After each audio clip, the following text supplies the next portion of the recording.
name is Lola Adeosho. I am one of the social workers at Langs. Thank you for tuning in today as we continue to look at happiness increasing activity together. Now, we've uploaded some videos on Lang's YouTube channel that I will encourage you to watch. A very good place to start watching is Introduction to Science of Happiness. And also in some of the videos, you're going to be hearing me say repeatedly, a subjective happiness scale. It's important for you to complete, as this will help you to be able to track your level of happiness as you engage in some of the activities. Today, we will be looking at another happiness increasing activity, learning to forgive.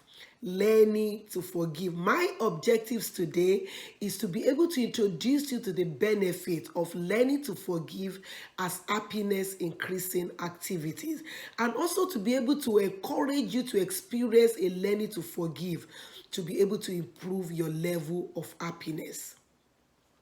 After a painful ordeal, when you've been wronged by someone, when you've been disappointed by a friend or a family member or even a partner, it can be emotional or physical abuse.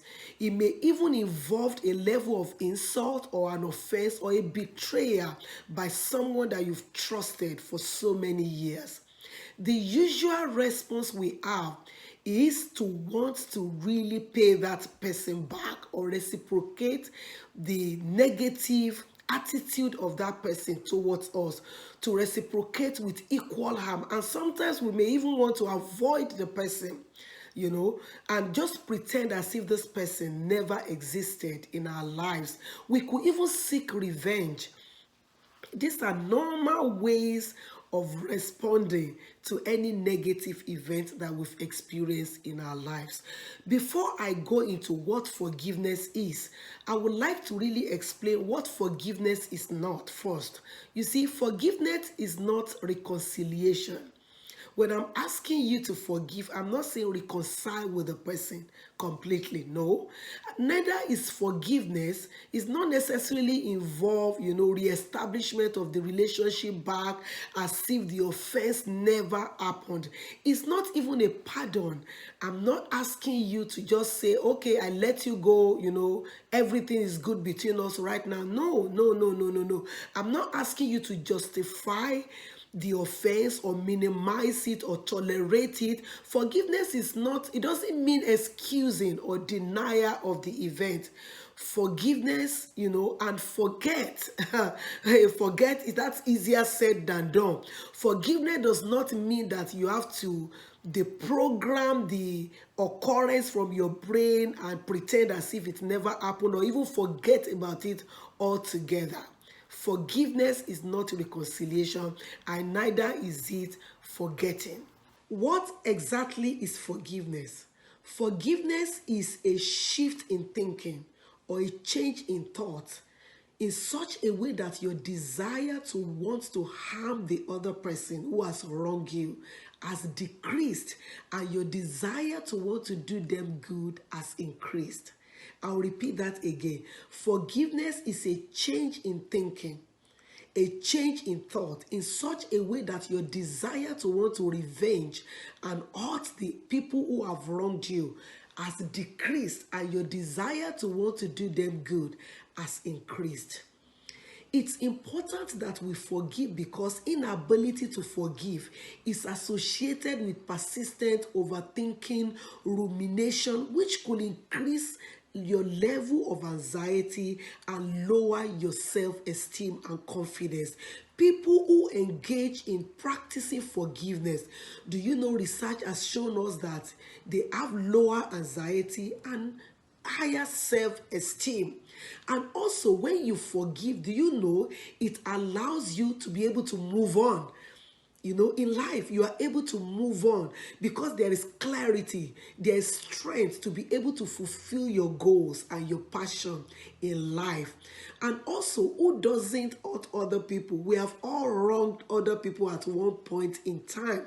So, when you learn to forgive, it helps us to be able to create a shared humanity, that we are not alone, that other people too have wronged other people and other people have wronged them. This also creates a shared humanity, so that when you come together, you can share your experience together on how you have been forgiven and how you have also forgiven others.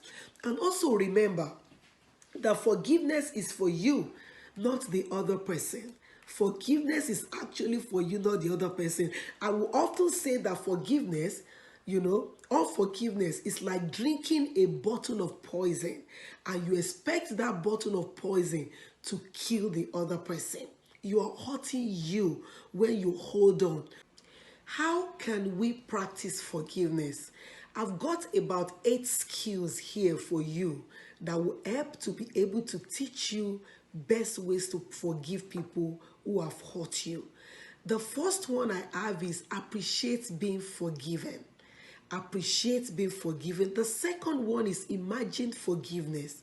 The third one is write a letter of forgiveness. The fourth one is practice empathy. The next one to that is consider charitable attributions. And the next one to that is ruminating less. Make contact is the next one, and also remind yourself. Now, let's go into this in detail. The first one, appreciate being forgiven. I would like you to take a moment to think of a time when you wronged somebody, when you did something to hurt somebody that was very close to you, and they forgave you. How did you feel after they told you that you're forgiving? How did they do that? Did they write you a letter of forgiveness? Or did they even engage you in a conversation? Did they communicate what you did to them that hurt them? How did they choose to forgive you? Did that teach you anything? Did you learn any lesson from that? Or maybe you were even the one that made the first move in the first place. You wrote a letter of apology to apologize for what you have done to wrong them. And how did that make you feel when they looked at you in the face, or they wrote a letter to you to say you are forgiven? Think about that, and think about how you can give somebody else that gift of being relieved. Probably you felt, if you were like me, you will felt like a weight was lifted up your shoulder, or a load was lifted off your chest when they forgave you. And the second strategy is also imagine forgiveness. Identify a person who you blame for mistreating or offending you. Imagine trying to empathize and grant that person forgiveness. This involved really seeing the situation through their eyes also. Seeing them as a whole person, as somebody who is not perfect in any way. And then you choose within yourself to forgive them and to let go. That's the second one. Imagine forgiveness. Imagine you giving that gift of forgiveness to another person. Do you remember where I started from? Appreciate being forgiven. If you have been forgiven and you enjoy that feeling of being forgiven, you want to take a step further and imagine you forgiving somebody else and giving somebody else that gift of being forgiven. The next one I have here is write a letter. Write a letter. You may have had time writing this letter of forgiveness. You may struggle with overwhelming emotion when you pick your pen to write a letter of forgiveness, and that's absolutely okay. Put the letter aside and try again. Try several times and make sure you are in the right frame of mind before you begin to write them. Forgiveness is a strategy, that takes a great deal of effort, willpower, and motivation, and it must be practiced. So let's go into this. How do you write this letter of forgiveness? Number one, you want to state what the person has done to offend you. Maybe the person shouted you down. Maybe the person violated your trust, broke the trust that you had in them. You want to state exactly what the person did to you and how it affected you. Did you feel violated? Did you feel frustrated by them? Did you feel hurt by them? Did you feel put down by them? You want to state exactly how they hurt you. and state what you wish they could have done instead, and end with an explicit statement of forgiveness. You can say, I realize that what you did, was the best you could in that circumstances, and I choose to forgive you, and I choose to let go of the offense with which you offended me. So the next skill is practicing empathy. Practice empathy. Empathy is the vicarious experience and understanding of another person's thoughts and emotion. Empathy correlates with forgiveness. When you practice empathy on a day-to-day basis, you are able to look at what somebody has done and also try to understand their thoughts, their emotions, and their experience, and come to a reasonable level of understanding why they behaved the way they did. So practicing empathy will increase your ability to be able to forgive other people. Another one also is consider charitable attributions. What do I mean by this?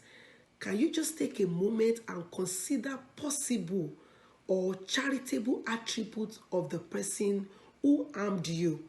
And an effective way to do this is to write a letter that you would like to receive from them when they apologize.